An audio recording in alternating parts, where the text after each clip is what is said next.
Čaute, moje meno je Peter a ja vás zdravím pri dnešnom videu, kde si ukážeme tento servoventil od firmy Akara. Je to ventil, ktorý sa dá namontovať, vlastne je to servo, ktoré sa dá namontovať na guľový ventil. Ja som si už príslušenstvo vyťahol, v krabici máte možnosť vidieť, že už je len samotný ten ventil a nič viac. Nejaké návody, tie si ešte ukážeme, takže krabička vyzerá takto, je tam zo pár popisov, keby to niekoho zaujímalo, tak si to môže stopnúť. Nič viac na krabičke nie je. Následne sú tam ešte vlastne tieto dva návody.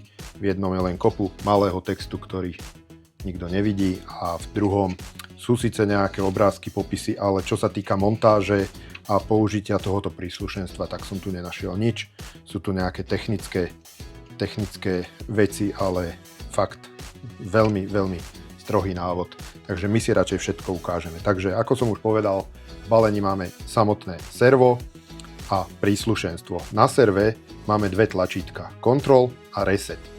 Pomocou Control vieme vlastne to servo ovládať ručne. V prípade potreby pomocou Resetu ho vieme resetnúť a vlastne spustiť ako keby vlastne znovu párovanie, ako chceme premiestniť do iného systému. Následne tu máme toto veľké tlačítko Push, ktoré slúži na to, že keď ho budeme držať, tak vlastne tento ovládací prvok vieme hýbať ručne a nemusíme ho ovládať cez systém. To je v prípade, že ho potrebujeme otvoriť mínusa batérie alebo proste niečo nepredvídateľné. No, ďalej máme tu zozadu batérie schované. Servo nemá pevné napájanie, je napájané batériami 4x AA batérie. Podľa popisu by mali vlastne tie batérie vydržať 2 roky.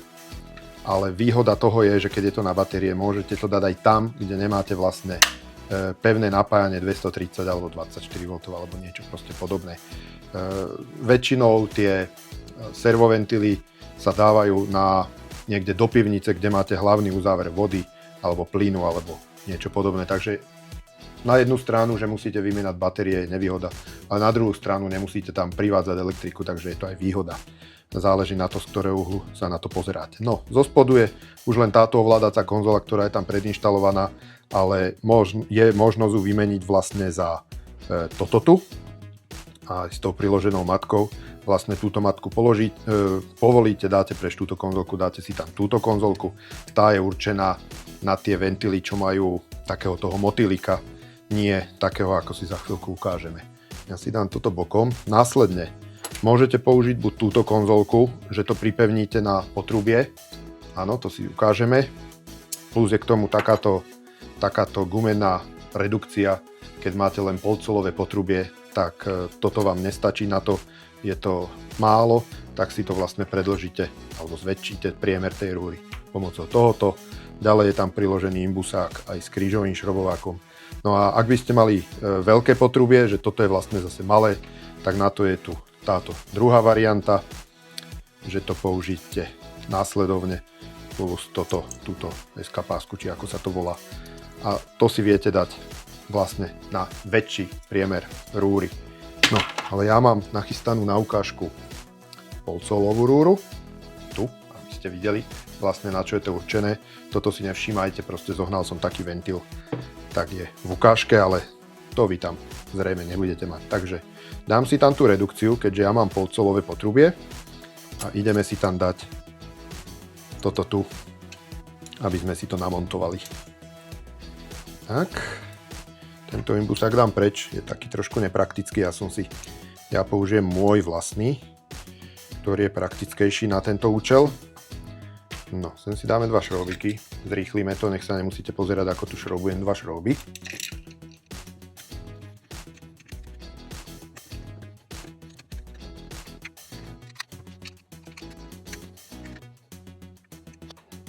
No, montáž sa podarila.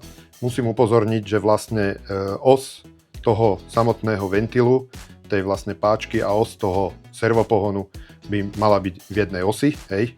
Malo by to byť vlastne nad sebou, aby to fungovalo správne, a ideme si ukázať najprv ručne, ako vlastne ten servo funguje. Takže najprv to ručné ovládanie je takto, že si to môžete zavrieť a otvoriť ručne. Nezavrel som to úplne, nechcem si prištiknúť prsty, alebo pomocou tohoto tlačítka.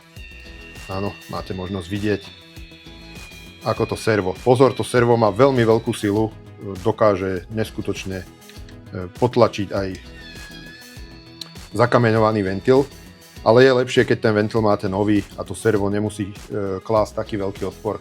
Tuším, som niekde videl, že to má nejakých 3,6 Nm, čož vám neviem vyjadriť v iných číslach, že aká je to vlastne sila, ale má to riadnu silu. No a teraz si ideme ukázať, ako to servo napárujeme. Ja si sem dám telefón, spustíme si párovací režim. No a párovací režim. Opäť som ho nikde nenašiel v návode, musel som si ho nájsť na internete. A je to, že dvakrát stlačíte reset a následne držíte. Takže raz, dva a držať. Pomocou tohoto vlastne resetnete to servo a dostanete ho do párovacieho režimu. Malo by to začať blikať na červeno ako prvé, tak. Tým som ho resetol. A za chvíľku sa rozbliká na zeleno, čo znamená, že je v párovacom režime, ako môžete vidieť. Už sa začalo párovať naše servičko. Čo skoro ho máme tam. Tak a ideme si pozrieť, čo nám vlastne vystavuje tento model do systému Zigbitu MQTT. Toto si odložím, nech sa môžem pozerať do telefónu. Obrázok sa tu trafil, to sa nestáva. Takže ďalej tu máme, že je to koncové zariadenie. Keďže je to na batérie, tak je koncové zariadenie, ktoré nerozširuje signál. Ďalej tu máme model, nebudem tam ani klikať tento raz. Není tam nič zaujímavé, je tam len napísané, že model podporuje OTA, aktualizácie a vlastne to isté je tam popísané, čo je tuto v tomto Expose, že sa to dá zatvoriť, otvoriť pomocou tohoto switchu a hodnota batérie, takže si to vyskúšame, dáme ho zavrieť, aby sme videli, ako sa nám to zavrie.